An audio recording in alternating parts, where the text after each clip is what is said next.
3 miles below this formation of American flying fortresses, there lies Marienburg in East Prussia.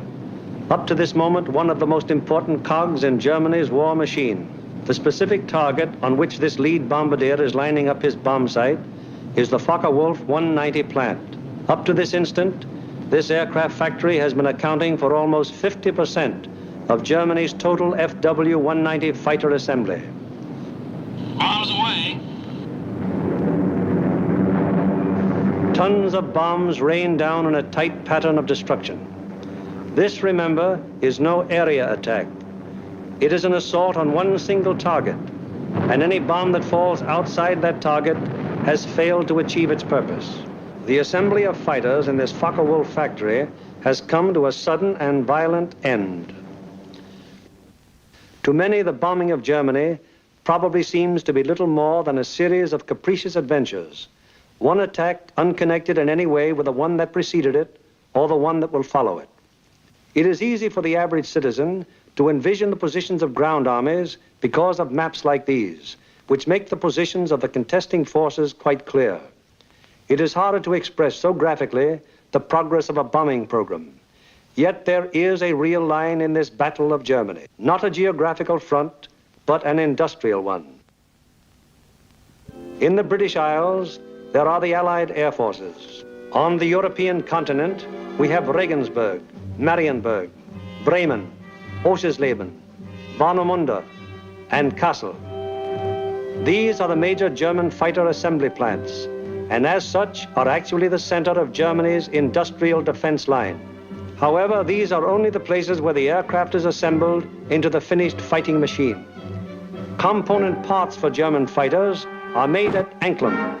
Here's a real line in this battle of Germany, not a geographical front, but an industrial one. In the British Isles, there are the Allied air forces. On the European continent, we have Regensburg, Marienburg, Bremen, Oschersleben, Warnemünde, and Kassel.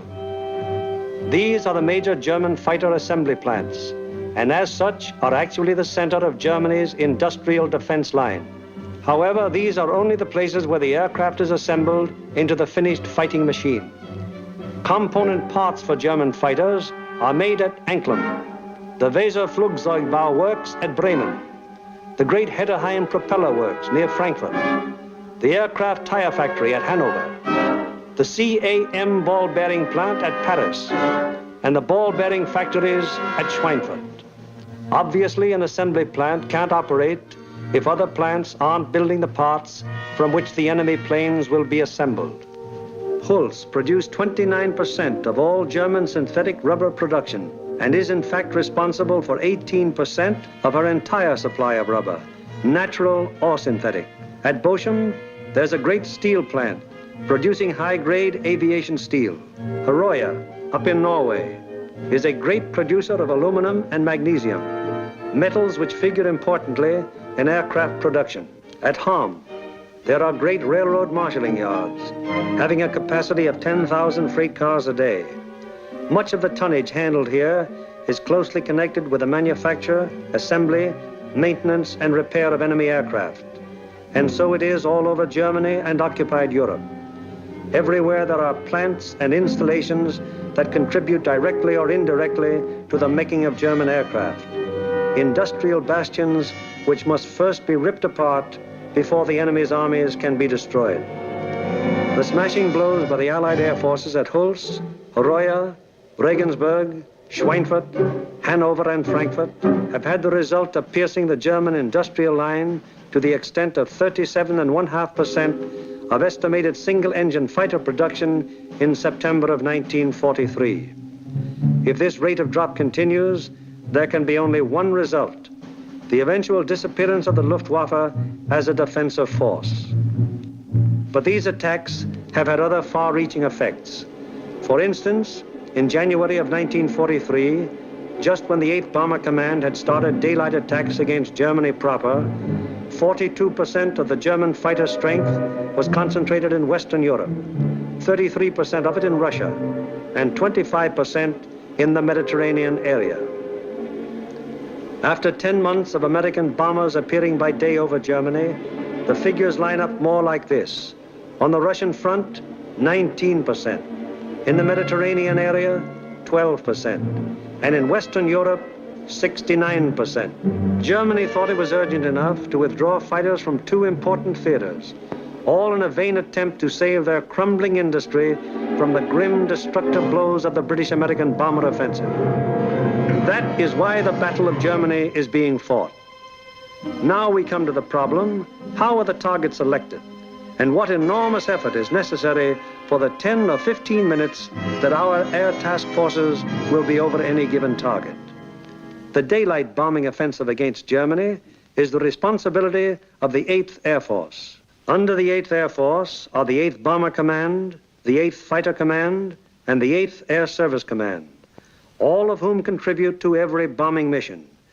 But it is the Bomber Command which is charged with the actual destruction of the selected targets. The Bomber Command, with which this picture is primarily concerned, is divided into 3 divisions. Each division has a number of combat wings. Each combat wing, in turn, has 3 groups. This is the chain of command. Since the operations which we are to follow, there have been some organizational changes, but they are principally changes of nomenclature and have not affected the broad strategical and tactical purposes of the organization. For instance, what is referred to as Bomber Command in this picture is now the 8th Air Force. Weather is the greatest single enemy of the 8th Bomber Command, for here is to be found the most changeable, treacherous weather in the world. To keep the most accurate possible check on weather conditions all over Europe, the RAF has established vast communication and reporting systems. Weather planes such as this Mosquito and our own B-17s are continually in the air in an effort to know in advance what the weather will be over Europe and the United Kingdom. Men like this supply a major portion of the data from which 8 main weather maps of Europe and of the United Kingdom are drawn each day. In addition, there are 4 upper air maps and 8 maps of a miscellaneous classification.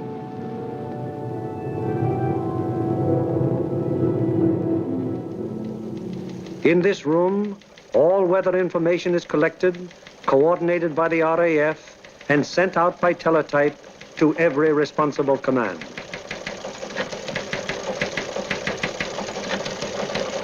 This is the weather section in the operations block at the Bomber Command. Here, the information gleaned from the weather stations is put together and correlated into weather maps. Accurate predictions must be made as to the direction and speed of the wind, downward and forward visibility, temperature, humidity, possible icing conditions, and probable atmospheric pressure at the bases, en route, and over the target.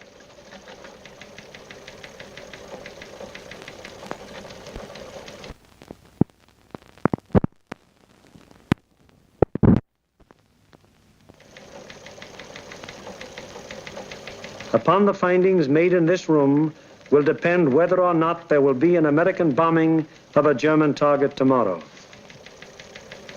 This is the operations room of the Bomber Command. Here is where the wheels are put in motion for any American bombing attack. Right now, the officers you see are waiting for the commanding general's morning conference. They are the A3, or operations officer, the operational intelligence officer, a weather officer, and other members of the staff.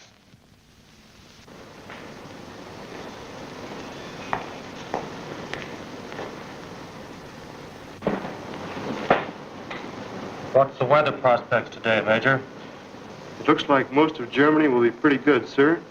But we have a warm front approaching from down here, which we do not expect to affect the bases until late in the evening. How's the weather at Anklam?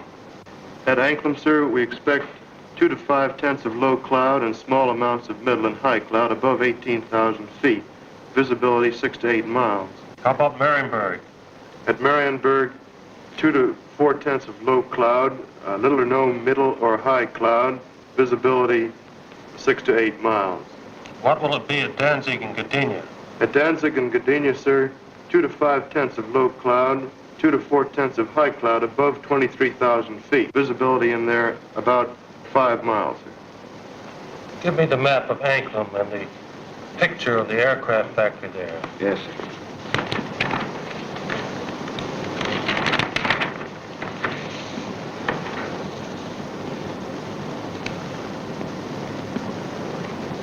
All right, Marienburg, the Focke-Wulf factory. Yes, sir.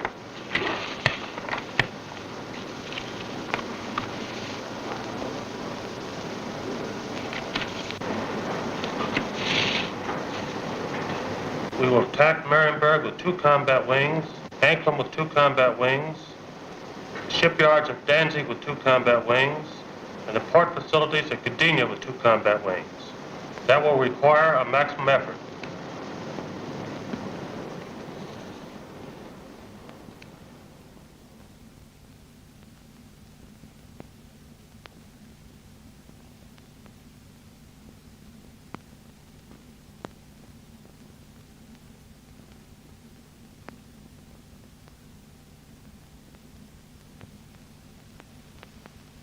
Now the various specialist officers then go into action. This is the operational intelligence section. Here are target files containing complete information as to the type, construction, and vulnerability of the targets. This data is gathered both from photo interpretation of aerial pictures and from confidential ground sources. On the basis of this information, the aiming point for the attack will be selected. The aiming point is a building or installation in the approximate center of the target. Here, operational research experts are minutely studying the architectural and construction details of the targets. It will be their duty to recommend, on the basis of studies previously made, the types of bombs and the proper fusing to accomplish the greatest possible destruction of the objective. These studies of the Arado factory at Anklam are immensely important, since the nose and tail fuses of the bomb can be adjusted to give varying degrees of delay between the time of initial impact and the explosion. For example, an improperly fused bomb would react something like this. Result, very superficial damage that may hardly even cause delay in production. On the other hand, here's what happens when a properly fused bomb strikes the same factory. 2 bombs of exactly identical weight and explosive power have totally different effects because one was fused properly and the other was not. It is the responsibility of the operational research section to determine proper bomb fusing. Here, the commanding general and the operations officer are working out the overall planning of each of the missions with the staff bombardier, the staff navigator, and the flak officer. This is a complex business because of the multiple nature of the attack. We'll attack Anklam 1 hour before we attack the other targets. That should draw most of the German fighters on the Anklam force. The Anklam force is big enough to take care of itself. You mean along the same course, sir? No, send them a little south. They'll act as a better diversion. This would be the best place across the coast from the standpoint of pilotage. But, sir, the flak concentration at that point is quite heavy, the heaviest along the coast. We could rather move them a little further south, what the general suggests, and they would not run into flak difficulties at that point. How is that for the navigation viewpoint? That's a very good landfall, sir. All right, we'll cross at that point, and you adjust the flight times accordingly. Take care of it, Darrell. Yes, sir. While this is going on, the various liaison officers stationed at Bomber Command headquarters are busy keeping their respective commands acquainted with the course of events. The closest liaison is maintained with both the RAF Fighter and Bomber Commands, the Royal Navy, the 8th Fighter Command, and the 9th Bomber Command.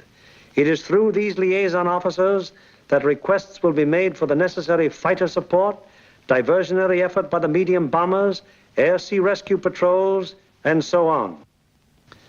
Officers at Fighter Command immediately look up plan number 2340 to find out what part the fighters are expected to play in the next day's operations.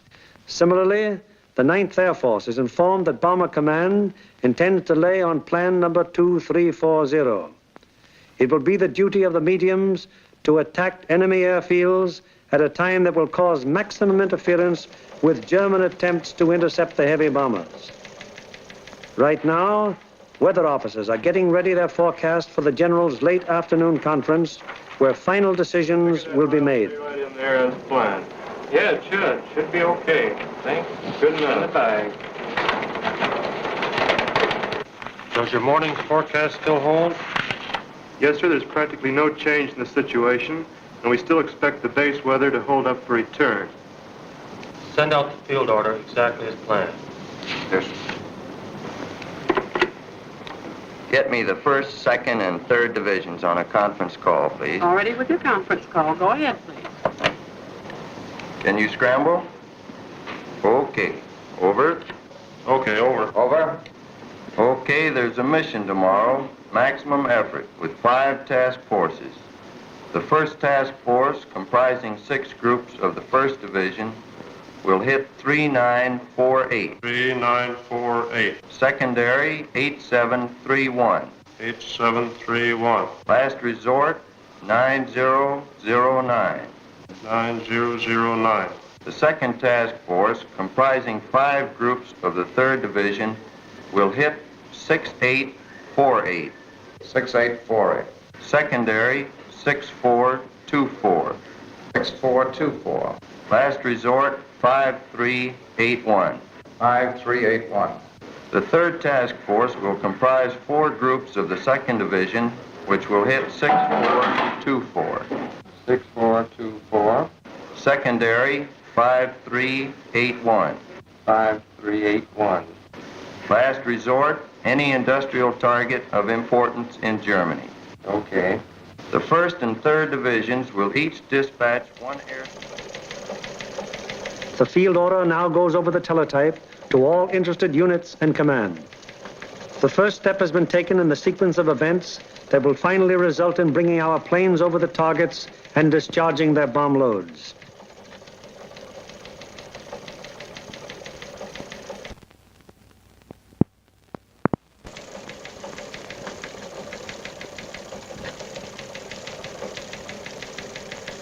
Command has conceived the mission and laid out general plans and routes.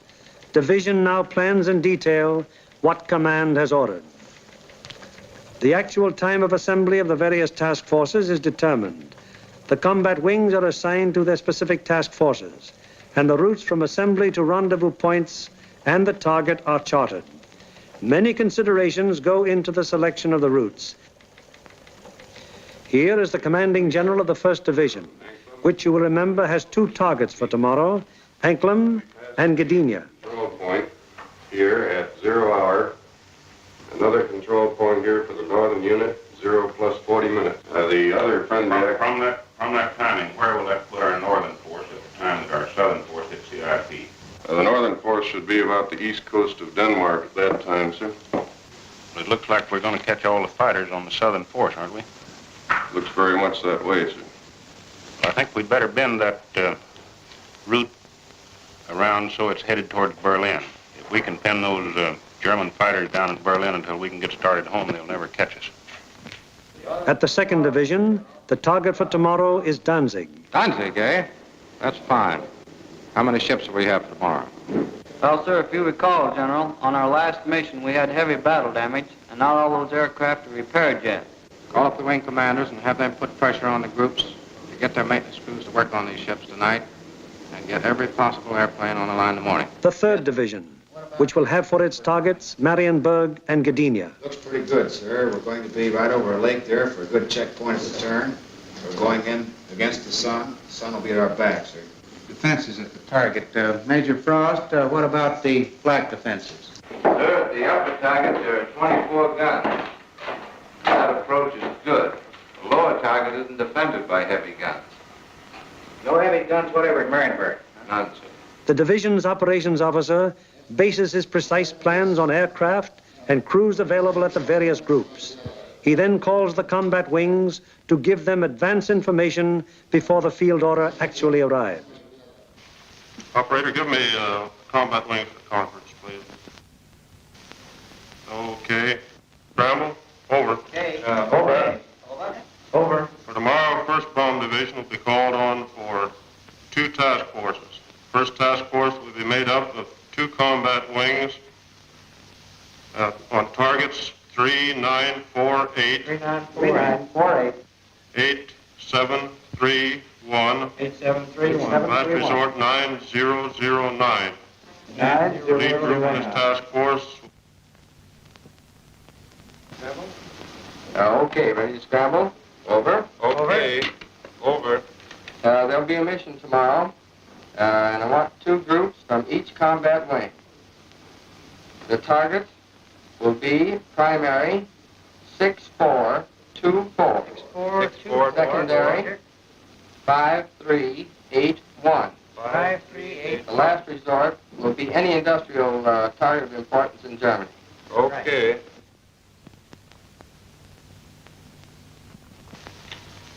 There's an order coming through. The 3rd Division will furnish 8 groups. 1st and 2nd wings, comprising the 2nd Task Force, will hit 6848. 6848. Secondary 6424. 6424. Last resort 5381. 5381. Last resort. Bomb load. 500-pound GPs fused, 1/10 nose, 1/100 tail. 1/10 and 1/100. 1/100 tail. This is operations of the combat wing, a purely tactical unit having absolutely no administrative functions whatsoever. How do you intend to make it? Sir, we'll assemble over Molesworth. Problems of takeoff and assembly are the particular specialized function of this organization. It is the primary business of the combat wing to get the airplanes of its group into the air at the proper times and to get them assembled once in the air. The field order requires that we provide the 2nd Combat Wing and the 2nd Air Task Force. 89th Group will lead, 81st Group will be high, and the 63rd Group will be low. That means that Colonel Whitten will lead the combat wing on this mission? That'll be fine. The Bomber Command has asked for a maximum effort. That means every available plane is to be gotten into the air. Ramsey, this field order has called for 3,100 gallons for the H's due to the distance. Now, they've called for maximum bomb load. How about that for the weight? I think we'd better put 8 bombs in the H's and 12 in the D's. That keeps us around 65,000 pounds. How about the CG? CG is well forward, and I think it'll work out very well because we're down low for a long period of time. All right, we'll have 8 in the H's and maximum in the D's. Most of the groups are going further than an American bomber has gone before. Combat wings must work out precisely the maximum bomb load in relation to the required gas load. Decisions made in this and other matters are added to the division's field order and passed on to the groups, the ultimate tactical unit, to the men who get the planes in the air and fly the mission. On the basis of the alert telephoned down to the group by the combat wing, the various agencies necessary to get the planes airborne on their mission wheel into action. Intelligence, operations, weather, signals, group navigators and bombardiers have the grave responsibility of passing on and making clear to the combat crews the vital target and route information furnished by Bomber Command and Bomb Division. The proper information folders, maps, weather maps and charts, and photographs have to be selected by the various group officers and then the information therein passed on to the crews. In dispersal areas, ground crews are getting their planes in condition to fly the mission. The normal work of keeping an airplane fit for operation is enormous, even in peacetime. When you add to this already great job the element of battle damage, the problem becomes gigantic. Engines, wings, propellers, controls, wiring, fuel system, oxygen system, the 1,001 elements that go to make up the complex mechanics of a heavy bombardment plane all must be kept in perfect shape. The failure of any one of them on a mission can easily mean the loss of the plane and its personnel, or at best, such a failure will cause the plane to abort. That is, return to its base without having reached the target. It was originally estimated that about 37.5% of planes on hand would be effective at one time. However, the maintenance and repair has been so magnificently performed that sometimes up to 50% of planes on hand have been effective.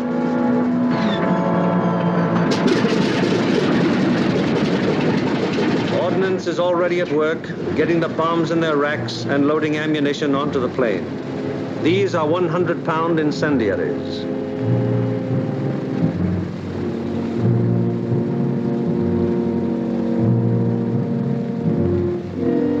These are 500-pound general purpose bombs. And these are 1,000-pound GPs.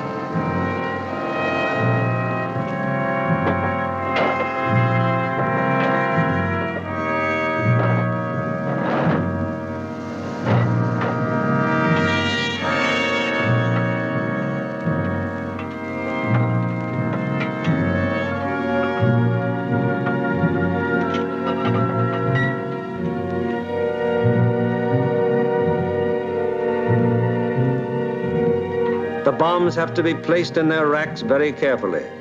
One bomb sticking in its rack through careless placement might make a whole mission useless so far as that individual plane goes.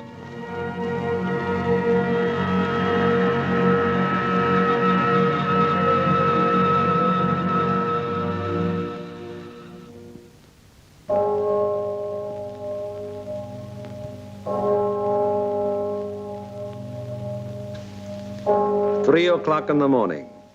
All over England at this exact moment, American air crews are being roused from their sleep. Okay, fellas, roll out. We have a mission this morning. Breakfast in half an hour. Captain Kirk, Captain Thompson, Lieutenant Bushka, Ackerson, Alloway, and Hawker scheduled to fly. Let's snap it up. 3 o'clock. This is a hell of a time to get a man out of bed. Good, Doc.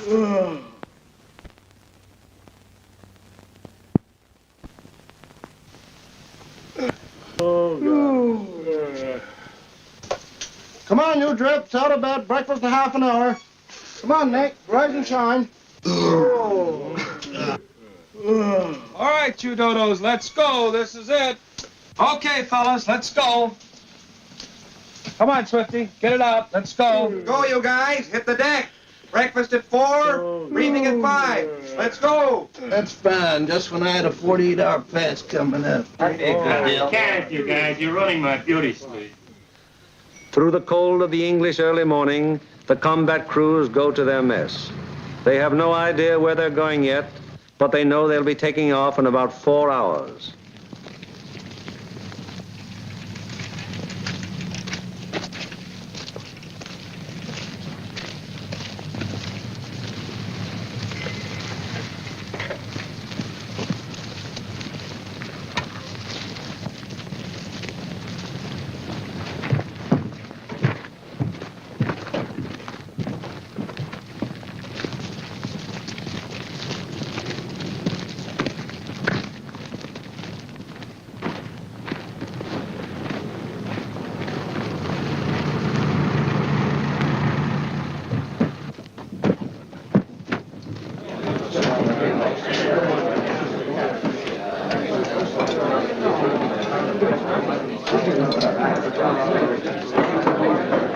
Well, boys, I wonder where we'll be today.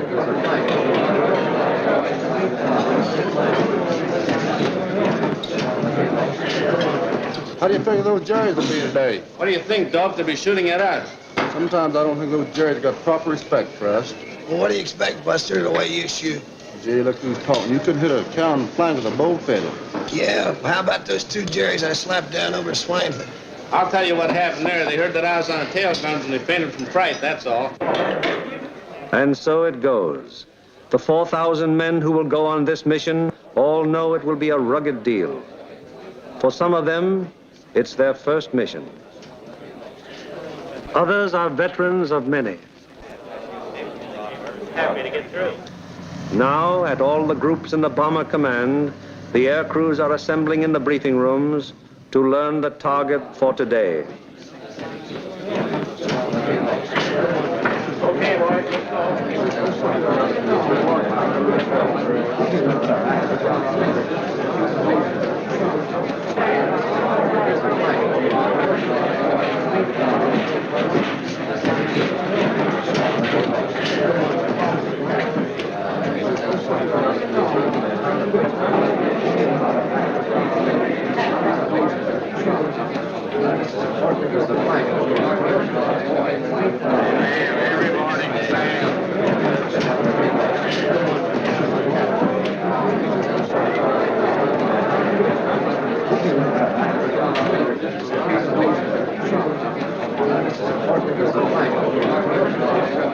This is the briefing room of the 303rd Group. Here in a few minutes, the nature, locale, and route of today's mission will be made known to the men who fly it.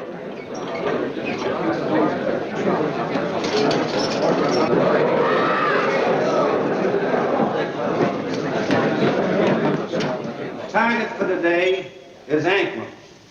Specifically, you are to destroy the Arado factory. This plant manufactures aircraft components, principally wing and tail assemblies for the Focke-Wulf 190s.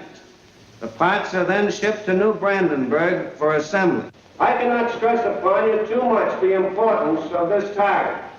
If it is successfully destroyed, it will have a very serious effect on Germany's aircraft production. Lights, please. Your IP is on the northwest side of New Brandenburg. Your heading on your run-up will be 45 degrees true. Immediately after your turn, you have an aerodrome on your right, almost directly north of the town. You should be able to pick out Friedland, 6 miles to your right and halfway between your IP and the target. Along this route, you should be able to see the main line railroad and the main road. From Friedland, the main road moves in toward your run-up and goes into Anklam, but the railroad terminates at Friedland. Shortly after passing Friedland, you will see a peculiarly formed wooded area on the right of your course. From here, pick out the aerodrome slightly southwest of the city and the intersection of the main railroad and the Peene River just outside of the town to the north. Night target map.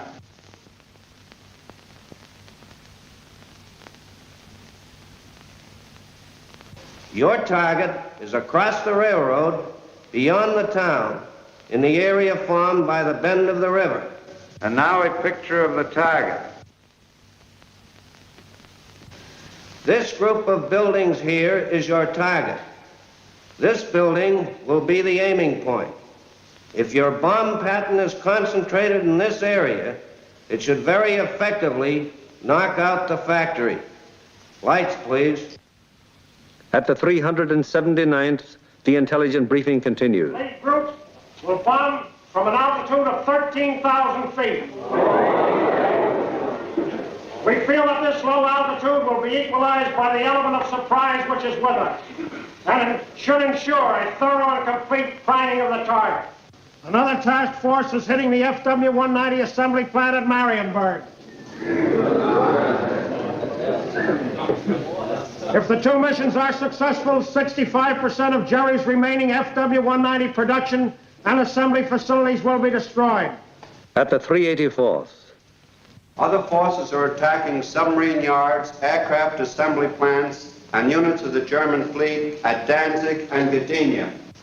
If these attacks succeed, they will destroy 13.5% of Germany's remaining U-boat construction and will destroy or immobilize a large section of the German Navy. The overall result of all 4 attacks will be to show the Hun that his efforts to protect his key industries by moving them to the east will be unsuccessful. It'll show him that we will seek out his industry and destroy it wherever he places it. At the 351st, the intelligence briefing is completed. Your secondary target this morning is the air park at Tutov. This contains a Focke-Wulf assembly plant, a bombardier school, and you'll love this. It's the country club of the German Air Force. Should you be unable to bomb either of those 2 targets, then in that case, you'll attempt to bomb the last resort target, which is the Hankel assembly plant at Rostov. This is the only complete Hankel unit in North Germany.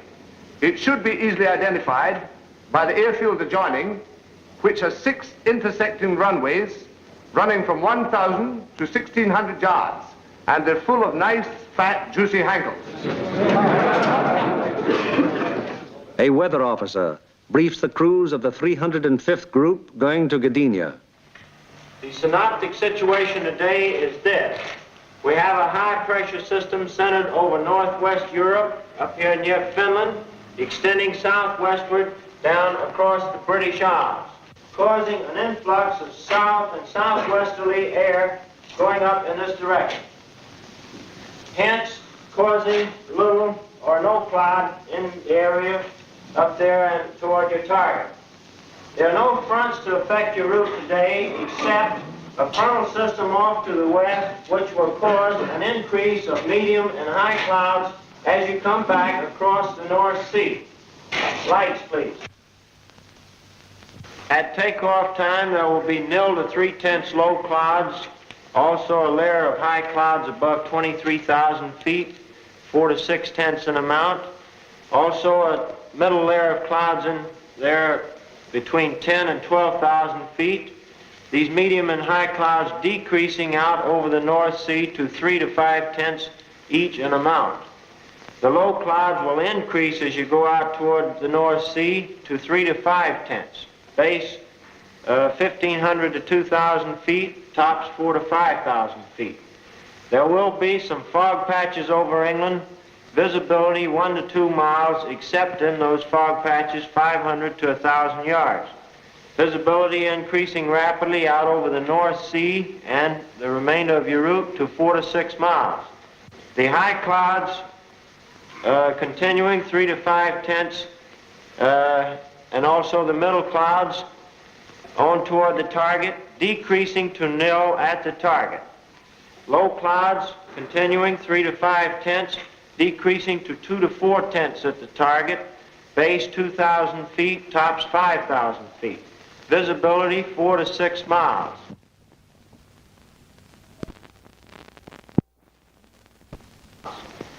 The temperature at bombing altitude, minus 26 degrees centigrade. The freezing level on your route out, 12,000 feet over the North Sea with light rime in the middle clouds. As you return back to base, that freezing level will lower to about 7,000 feet, continuing light rime in your middle clouds. Now on the return route, weather will be very similar to your route out, except your clouds increasing in amount as you proceed back across the North Sea. Base on return, visibility 4 to 6 miles. A flak officer briefs the 389th Group of the 2nd Division going to Danzig. Gentlemen, this morning, because we are going to cross the Danish coast at such a relatively low altitude, we've planned the route so as to avoid as much flak as possible. At any rate, any flak that you do encounter will be merely a deterrent in nature. However, you can expect heavy flak batteries at a place where we make landfall here at Namindagab, about a mile south of course. Also, there are known to be other heavy batteries 8 miles south of course there on the coast at Hen. Other batteries are known to be located here at Corsor, 20 miles south of course, on the island of Skelland. From then on to the target, you will have very little flak. Now, while you're crossing the coast and when you're over aerodromes and cities in Denmark, you are advised to take evasive action. Now then, when you get to the target itself, your anti-aircraft fire from the ground will be known to be supported by fire from naval units. Now, for those of you who have never been fired on by a naval unit, I want to add that naval units can put up a hell of an intense barrage, and you want to look out for it. An operations officer briefs the crews of the 94th Group of the 3rd Division. This group is leading a formation to Mariensburg today. The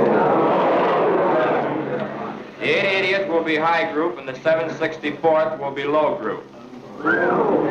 Bomb load of each ship will be 3 1,000-pounders, used 1/10 nose and 1/100th tail. Get that, bombardiers. You'll also carry 5 M47A incendiaries. You'll have full Tokyos, 1,000 gallons extra. Takeoff will be normal, assembly 1,000 feet over the field. After takeoff and assembly, proceed up this line to this point. This will be your combat wing assembly line. You'll leave the coast at this point here, that's Splasher 15. Let's not have any stooging around over England, it's a long haul. The 57th Combat Wing will follow us today at a 3-mile interval.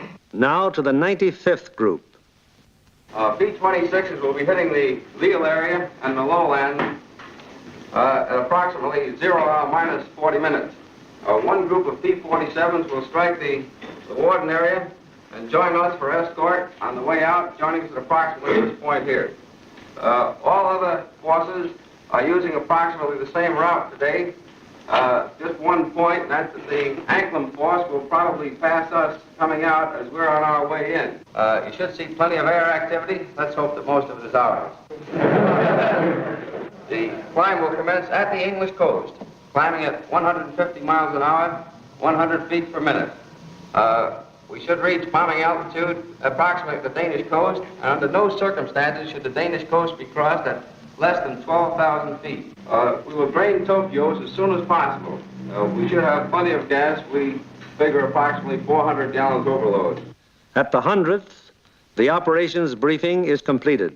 Fly loose formation today with groups echelon to the right until a point 75 miles from the enemy coast, where a normal combat wing formation will be assumed.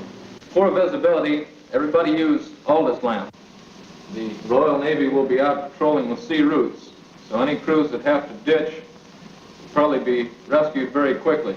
The Commanding General of Bomber Command asked us to put out a special effort today, so let's give it to him. The commanding officer of the group invariably has a few words to say. Men, the going's going to be rough. You're going to have to bow your necks in there and stay in there and pitch every minute. Now, gentlemen, this is the type of target you don't want to have to go back after the second time. If you fly a good, tight formation, get a good, dense pattern on that target, we won't have to. This Anklam crowd down here may pull most of the fighters off of us. However, that's just a guess. So particularly for you gunners, you've got to be on the ball from the Danish coast onto the target. Flak will be heavy, probably accurate, but you've been through worse before. Remember that your biggest enemy is still the single-engine fighter plane. Now, you bombardiers, take your time in going in on your releases. And don't allow the flak to worry you. It's merely to break up your formation. Now, if you get in any trouble up in this area, remember you can always go over to Sweden. Get on, it's a neutral country. And it's close over there. Could be rough. I don't think it'll be too bad. And whether it's easy or rough, I'll be sitting out in front, taking the whole works in. The main briefing over, the pilots, navigators, bombardiers, radio operators, gunners receive separate specialized briefings.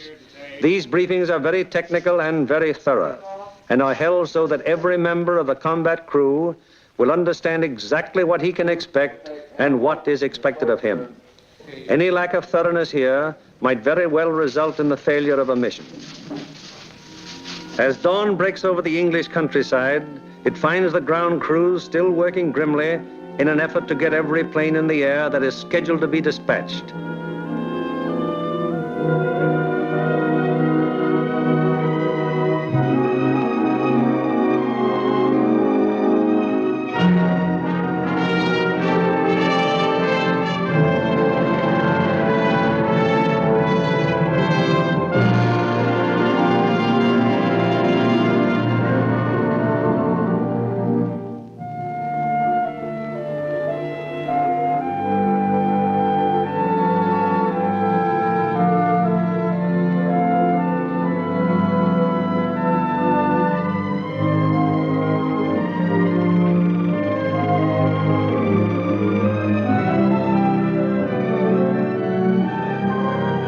These men take as fierce a pride in their planes as do the air crews.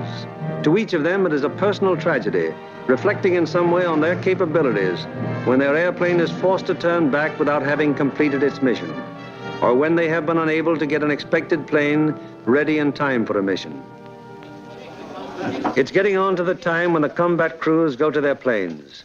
Here they are in the crew room, putting on their flying clothes. Clothes and equipment especially constructed to ward off the intense sub-zero cold which they will encounter so shortly.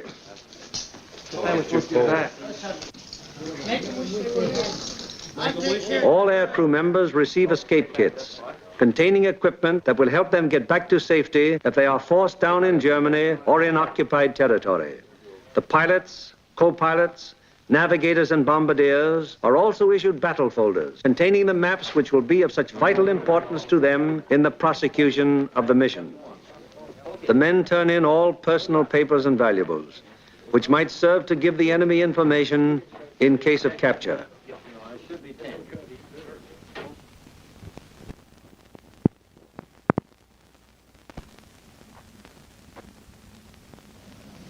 Some of the crew members turn to their chaplain, whose ministrations are always available to the men of the bomber bases. Most of all, because they have been the thee, O my God, for all good and serve all my love.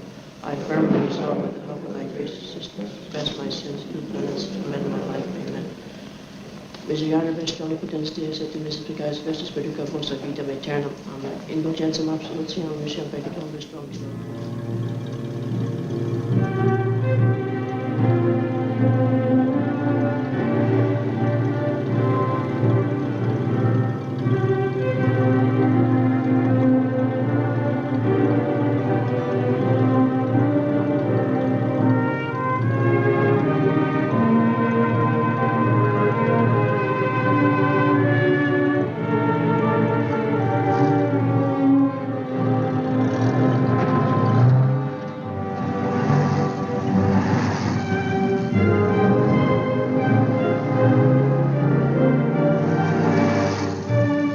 So changeable is the weather in the European theater that sometimes widely varying conditions will be found on fields only a few miles from each other.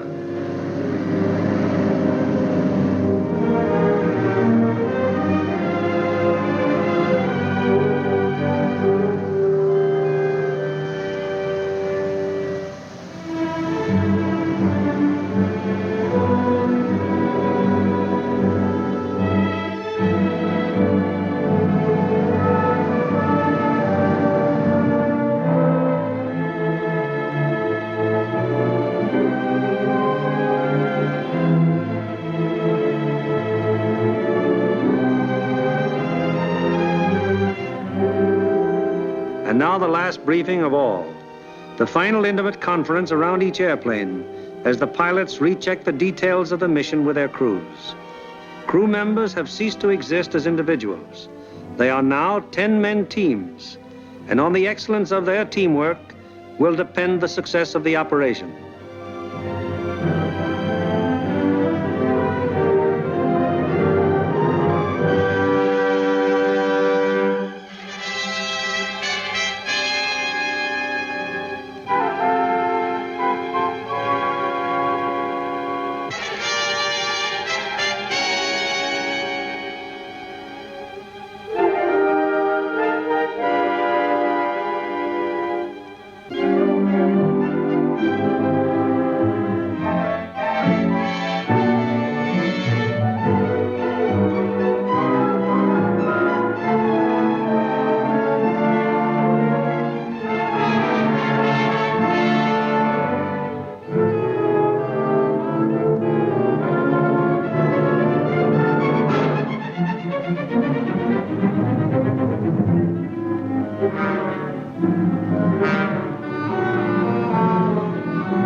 Perimeters of 20-odd fields of the 8th Air Force, more than 400 forts and liberators, with their 4,000 crew members, taxi for the takeoff.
Plane of each squadron, upon becoming airborne, proceeds for about 90 seconds. It banks sharply to indicate its turning point, then goes into a slow left turn. Each successive plane in the element turns as soon as the pilot sees the plane in front of him turn. The element of 3 planes levels off at 1,000 feet and returns parallel to the takeoff runway at a distance of about 2 miles. Here the elements start to assemble into squadrons of 6. Continuing to circle the field, the squadrons then go to 2,000 feet, where the group assembly takes place. This accomplished, the group now moves on to the combat wing assembly point. Here is how the group stacks up from the side. The group has a depth of 850 feet. This is how the group looks from above. In the lead squadron, the second element is flown with the nose of the leader slightly behind and to the right of the right wing aircraft, first element. The lead plane of the high squadron flies even with the lead plane, second element, lead squadron. The second element of the high squadron flies with the leader's nose just behind and to the left of the left wing aircraft, first element. Here is the group as an enemy fighter pilot sees it, from head on. The first element of the lead squadron is stacked high left and low right. The first element of the low squadron is stacked high right and low left. Likewise, the first element of the high squadron is stacked high right and low left. All second elements are flown low. The second element of the lead squadron is stacked high left and low right. The second elements of the high and low squadrons are stacked high right and low left. Experience has shown that this arrangement of the group brings to bear on attacking fighters the greatest possible amount of firepower by utilizing to fullest advantage the field of fire of each gun in the formation. Again, it is proved to be the most maneuverable formation from which to execute the primary and all-important purpose of the mission, the dropping of the bomb loads on a precise target. Obviously, it would be desirable to stack as many bombing planes as possible in one defensive formation. However, it has been found that the largest practical defensive formation is the combat wing of 3 groups. Any formation of aircraft larger than this becomes unwieldy. This force has a depth of 3,000 feet. The nose of the lead aircraft of the low group is aligned with the tail and slightly to the left of the rearmost aircraft of the lead element, lead squadron, lead group. The nose of the lead aircraft of the high group is aligned with the tail of the rearmost aircraft of the lead element, lead squadron, lead group.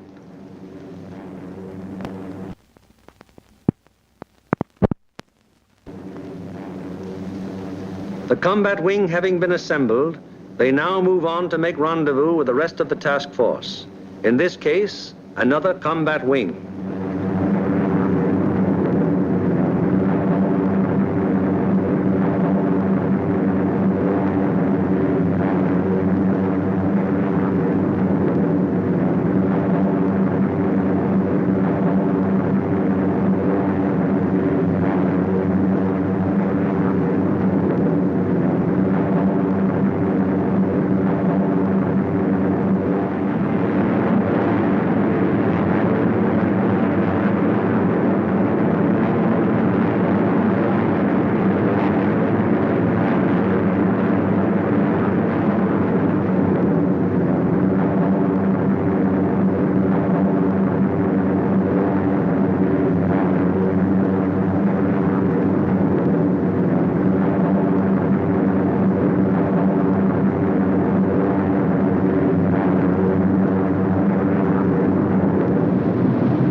This plane from the force which is to attack Anklam is now approaching the Danish coast, and the formation is subject to enemy attack at any moment.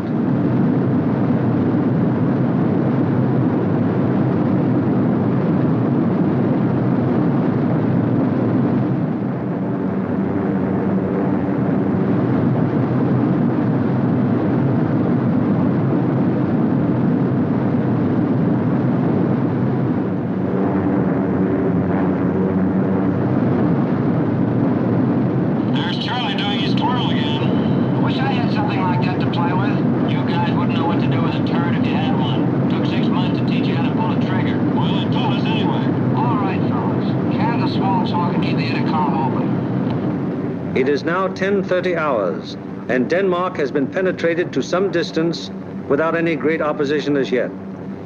So far, there has been only some light and inaccurate flak at the coastline.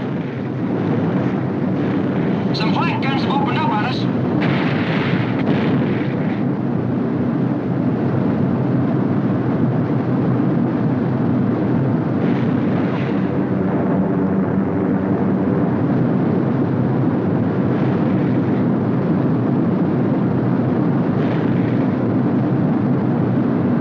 Enemy fighters at 7 o'clock high.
From 10:30 on, the Anklam formation has to contend with constant German fighter attack from all levels and all clock positions.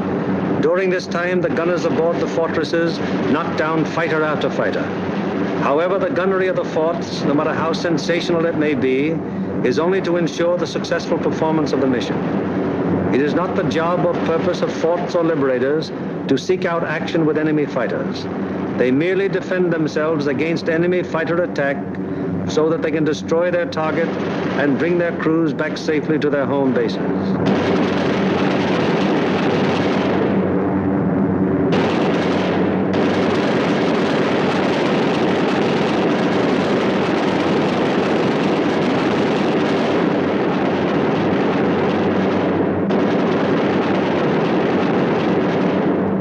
An anxious moment comes now for the lead navigator and bombardier.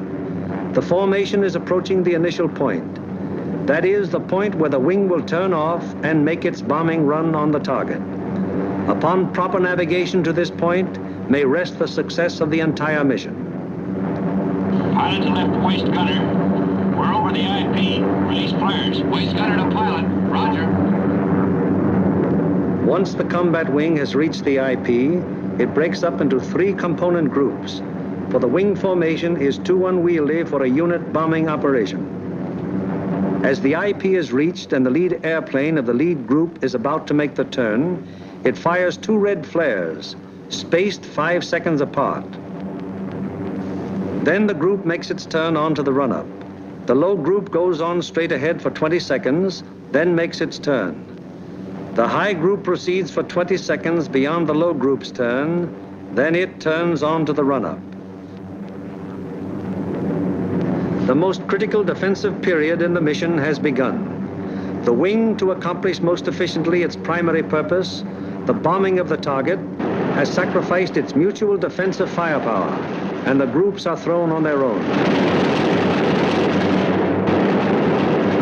Now the crucial moment is almost here, the moment around which the entire mission revolves.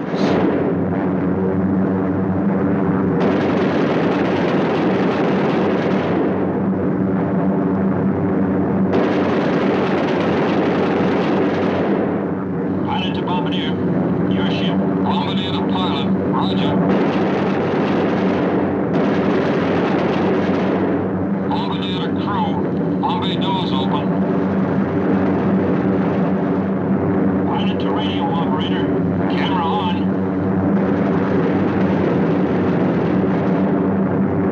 The bomb bay doors open, the group is committed to its attack. No evasive action may be taken until the bombs are away. And at this time, the formation is most vulnerable to attack, both from flak and enemy fighters.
Marienburg, an hour later, the second task force comes over the target.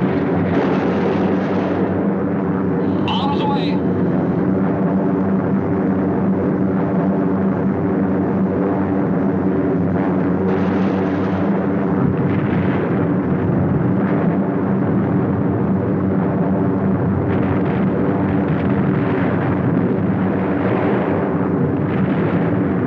The third task force comes over its target at Danzig.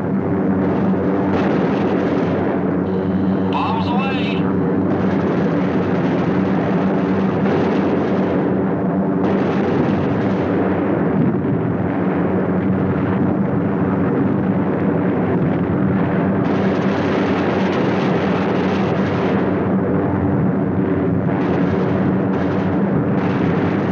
The fourth and fifth task forces arrive over the harbor area of Gdynia. Bombs away.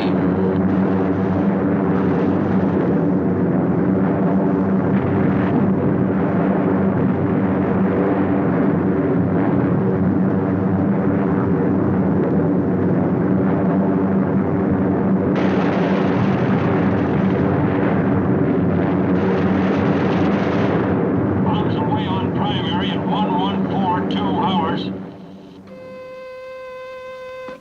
Yes. Sir, in addition to England, which was attacked at 11:51, Marienburg was attacked at 13:05. It is standard procedure for the group leader to inform Bomber Command the moment the target has been attacked. Bomber Command, in turn, promptly informs the commanding general of the 8th Air Force. Laker, I have the additional information. I reported to you that Anclam was attacked. Well, all primaries were attacked. We received strike messages on all primaries. Danzig at 13:07, Marienburg at 13:05, and Gdynia at 13:11. Yes? Yes, sir. I'll advise you as soon as they land.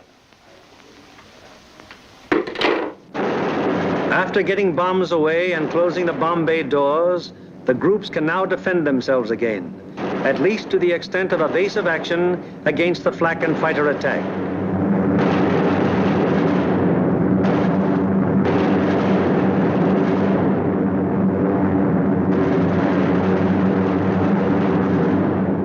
The lead group flies a straight course for 15 seconds before turning off to the rally point.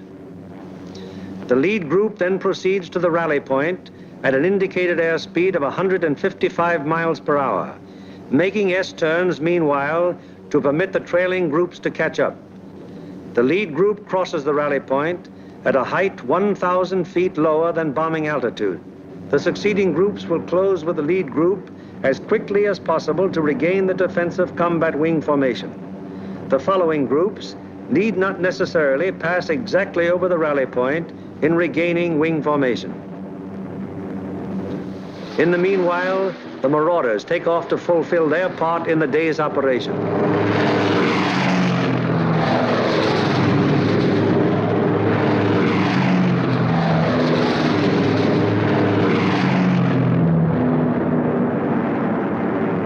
They bomb the aerodrome at Woensdrecht, one of the most important of the enemy's fighter bases. This blow by the medium bombers is timed so as to provide the maximum interference with the enemy's capacity to intercept our withdrawing heavy bombers. Last off are the fighters. Their great speed will enable them to reach the Leeuwarden district in a short time, sweep the area clear of enemy fighters, then give the heavy bombers withdrawal support from the enemy coast home. At the fields, it's getting on towards the most nervous of all times, the estimated time of return. Everyone who stays behind sweats out this period at the end of each mission. Here at the control tower, at the dispersal areas, at the Red Cross, at the officers' club, everywhere on the field, the one thing paramount in everyone's mind is that the group is due back.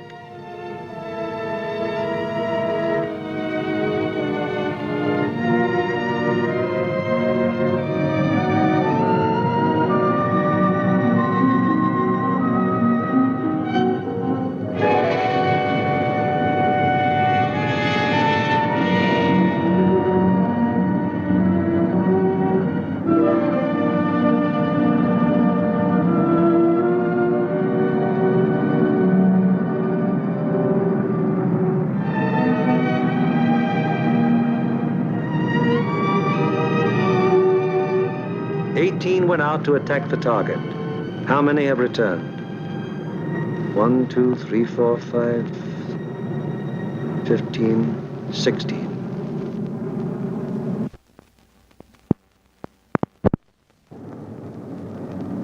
$17, 18. 18 dispatched, 18 returned. 23 dispatched,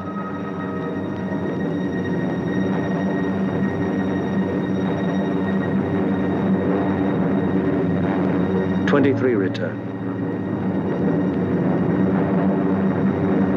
However, there are other groups which weren't so fortunate. 18 dispatched, 17 returned. 20 dispatched, 19 returned. 20 dispatched, 14 returned. 19 dispatched, 18 returned. 20 dispatched, 10 returned. 18 dispatched, 8 returned.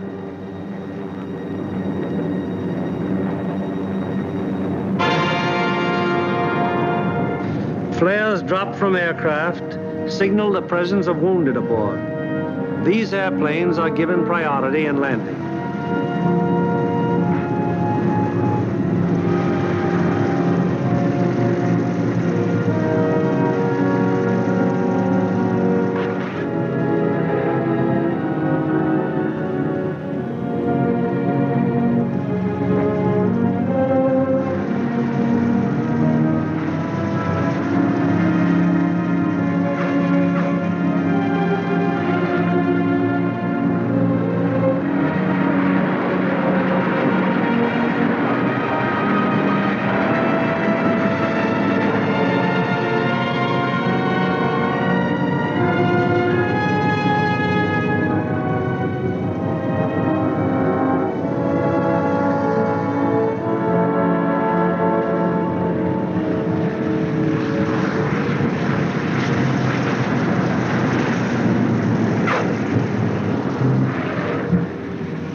The airmen are home, but their job isn't over yet.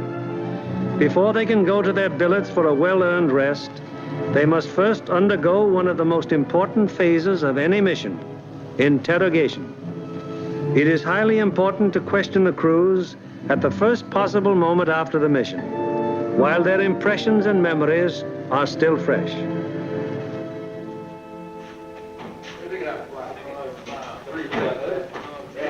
Crews who have anything of immediate importance to report go at once to the hot newsroom. Hello, boys. How are you? Well, kind of long, but not too rough. Best bombing job we've ever done. Good, good.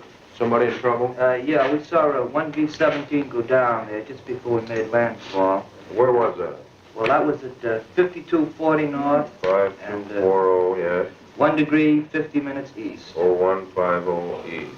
Yes, and what time was it? That was at 1524. And was that a G-fix? That was a G-fix, yes. And we had the radio operator get on the MFDF section. He sent in the coordinates of the fix. Good. And I had my radio operator turn on his IFF to emergency when we saw it go down. Okay. And what happened? Well, the ship went down, apparently under control, and saw it hit the water. Yes, I was looking through the glasses, and I saw 2 dinghies come out, and 10 men, apparently all okay, Major. Good. And what altitude were you? We were at 5,000 feet at the time. Okay, anything else? No, settle up for a cup of coffee. It's waiting for you, boys. Thank you.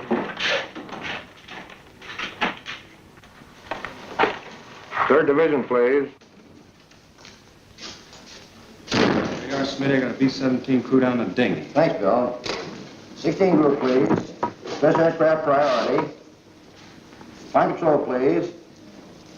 16, bomb division here.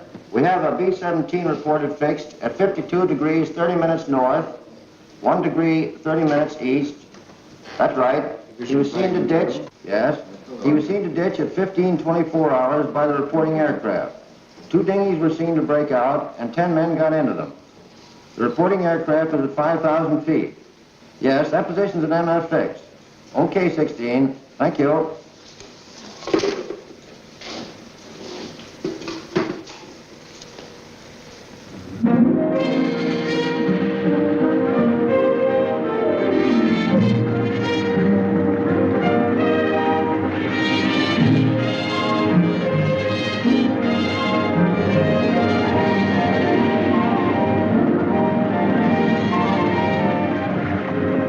In one way or another, scores of our crews are saved by air-sea rescue from the English Channel and the North Sea and returned to combat service. Aside from human values, a trained fortress crew is even more valuable than the plane they man. And the work of the air-sea rescue unit has been of enormous value to the 8th Air Force. The hungry crews are fed enough to hold them until they can be interrogated and get to their regular chow. These men are from the groups that went to Anklam. What time did you go over the target? At 11:43 hours. We went in at 12,000 feet. Did you get your bombs on the target? Yeah. What about enemy fighter opposition? Well, that's something we consider not discussed. Really? Well, let's get some of the details. Where did it begin, Paul? Well, they first jumped us at 10:30 there just off the Danish coast. And how long did the attack continue? They stayed with us to the target and until 1327. Then at 1345, we had another group attack and stayed until 1405. We had a couple more attacks, and the last one was at 1526, just off the Danish coast coming out. And about how many enemy fighters did you see? Well, I don't know how many of them might have been repeated, but I saw 60 or 70 myself. I couldn't keep track of them, sir, but I counted about 65. I stopped trying to count when I got to 50, sir. Well, do you think it'd be accurate to say then that your ship saw between 65 and 80 enemy aircraft? Yeah. What type of enemy aircraft did you encounter? Well, from what I could see from the tail, they threw the book at us. FW-190s, ME-109s, 110s, 210s, Dorniers, even JU-87s and 88s. I saw a couple of Focke-Wulf 189s, at least 2 Heinkel 111s. What positions did they attack from? Oh, they came from all over the place. The fighters are pressing home their attacks from 300 to 400 yards. Would you characterize these attacks as determined? Determined? Oh, I'd rather you could say that again. No, I think those guys are really trying to shoot us down. I wouldn't be surprised. How would you describe the enemy fighter tactics? Well, I describe them as murder. Yes, they usually attacked in formation, queue up about 300 or 400 yards away, 12 to 13 single-engine fighters, come barreling right through the formation. How'd the twin-engine fighters react? They stayed out to the side and above, just out of the range of our guns, and shot cannons and rockets at us. Then they'd queue up and press home a regular fighter attack. What caliber would you say the cannons were? My guess would be 37 millimeters. What do you think, Adam? What about the rockets? We shot a lot of them. I didn't actually see any hit our formation, but they weren't doing us any good. I saw one of them blow a wing off the 17 below and ahead of us. They started to spin in. Any shoots? No, sir, I didn't see any. Where was this? Over the target, right after we talked about bombs. Fellows notice any distinctive markings on the enemy aircraft? Yeah. Saw quite a few. There are a number of FW-190s, mostly yellow noses, some white noses. No red nose. No, I didn't see them. Boy, those yellow-nosed boys really come in close, don't they? Did you see that one come right on our left wing? Yeah, I saw 109 with black and white diagonal markings under the wings. Black and white. I had white nose. All right. Yeah. Getting back to those rockets, I believe that Jerry can reload his rocket guns from inside the ship. I think you can. That'd be my guess, too. I saw at least 9 bursts from rocket guns on one ME-210. 9 bursts, all right. Talking about 210s, there was one that came in and shot a cluster. It looked like clay pigeons to me. Say, those things looked like baseballs to me. Can you describe that more fully? How did they react? Well, they didn't look like baseballs. It was more like streamlined and smoked all the way down, but they didn't explode. Didn't explode, huh? No. What about planes? I knocked down 2. They were making attacks about 5 o'clock level. Yeah, I saw them. One of them blew up in the air, and the other one went down in flames. The pilot of the second one bailed out. That was at 11:44. We were right over the IP. Were any other guns firing at these planes? No, sir. These were my babies. Any more? Yes, sir. I got one destroyed and one probable. I knocked a 210 down right over the target. The plane exploded in the air. I got a burst at a 110, and it started down in flames. I couldn't see whether it went all the way down or not. We were under constant attack. Bombing results and enemy fighter reaction are only one phase of the interrogation. The enemy's anti-aircraft defenses, their concentration and their accuracy are also matters of great interest to the interrogators. The group of the 2nd Division, which went to Danzig. How would you describe the flak en route to the target? From the coast of the target, it was meager and inaccurate as to height and deflection. Over the target, it was still meager, but pretty accurate as to height and deflection. Is that how the rest of you fellows would describe it? What about on the way back? Well, it was meager and inaccurate, except now when we crossed the coast. They threw the box barrage that was pretty accurate as to height. In fact, it was good as to altitude, but the deflection was a little off. The first burst hit about 100 yards ahead of the lead plane, and we felt the concussion of it, right? We got a couple of flak holes in the fuselage right around my gun position. Any other battle damage? A couple of flak holes in the nose. Burst is 303 in the number 4 engine. Got an oil line. What was your altitude when this box barrage almost caught you? 21,500 feet. Did any of you notice anything unusual or peculiar about the flak burst? No, it looked like the same old black flak to me. What's the 6th we have seen? Also valuable to the interrogator is any intelligence that might be picked up by the crews en route to or from the target. Such observations may be completely incidental to the mission, but can prove to be of great value at another time when another target is being attacked. Let's find out what the force attacking Marienburg discovered on their way to and from the target. This smoke screen at Danzig, where did that emanate from? Well, it looked like to me it was coming from off of floats and boats here with smudge spots on them, anchored just a little ways off the coast. Yeah, Ernie, they were shooting it up from the ground, too, and it get up so high and burst and mushroom out. Would you say it was effective? Well, we didn't pass right over the city itself, so we couldn't say definitely, but it looked like to me it'd be pretty doggone effective. Was it all right? You see anything else? Yeah, there's a new airport about 2 miles below Danzig there, south of Danzig. What'd it look like? Pretty large airport with grass runways and a lot of construction at the south end. I seen another one there at Puck. It seemed like it's building runways and some buildings, new building like that, quite not to be hangars. Okay. Now, how about military installations? Did you see any of those? Well, south of Stadthof in East Prussia, we saw some installations that might have been fortifications. They were large rectangular buildings with red tops. Yeah, there were 2 rows of 4. 4 buildings each? Yes. Good deal. Now, did you see anything else? As soon as interrogation of the men is finished, the interrogation forms are checked and general statistics on the group's part in the attack are compiled. All right, let's get going on this report. Okay. B, number of aircraft dispatched. 20. C, number of aircraft attacking the primary target. 20. Hello, I want the A2 duty desk. Hello, this is Norgan 492. Got flash teletype report for you. You ready? The organizational flow which we have observed throughout this picture has now begun to operate in reverse.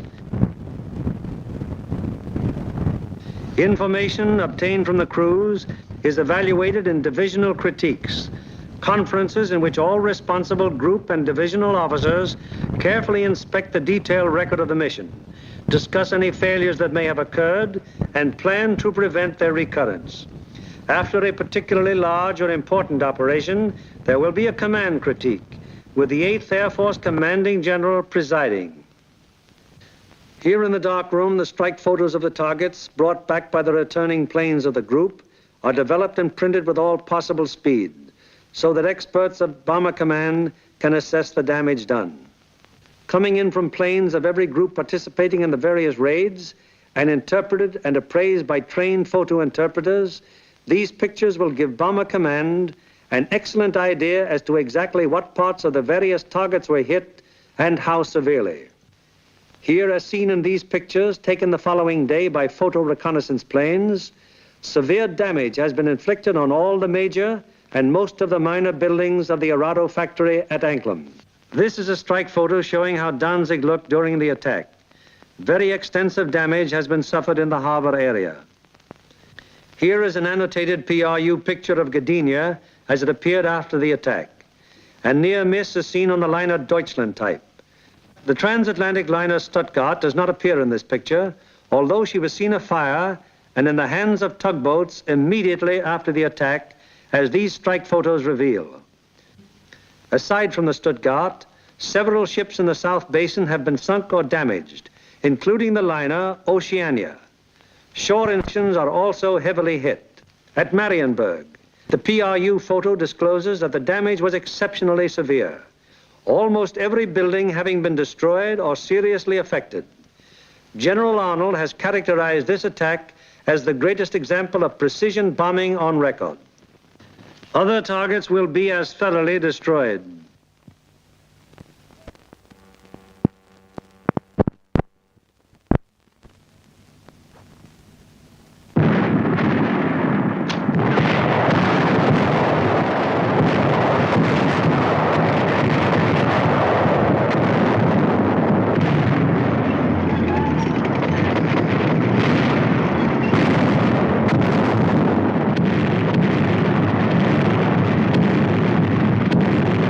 Today, while the invasion armies are pressing the Battle of Europe, the Battle of Germany continues.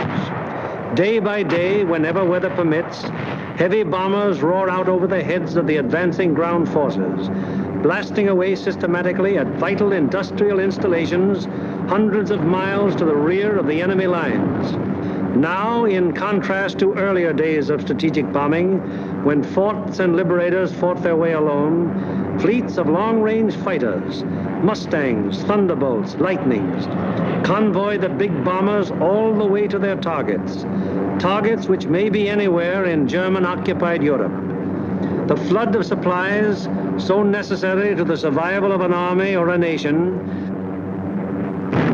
synthetic rubber, steel, food, fuel, textiles, this flood is gradually being reduced to a trickle. And finally, even this thin, inadequate stream will die away. Then the German armies in the field and the German workers on the home front will have no food for their stomachs, no clothing for their bodies, no metals for their machines, and no fuel with which to run them. Then the Battle of Germany will be won, and with it, the Battle of Europe.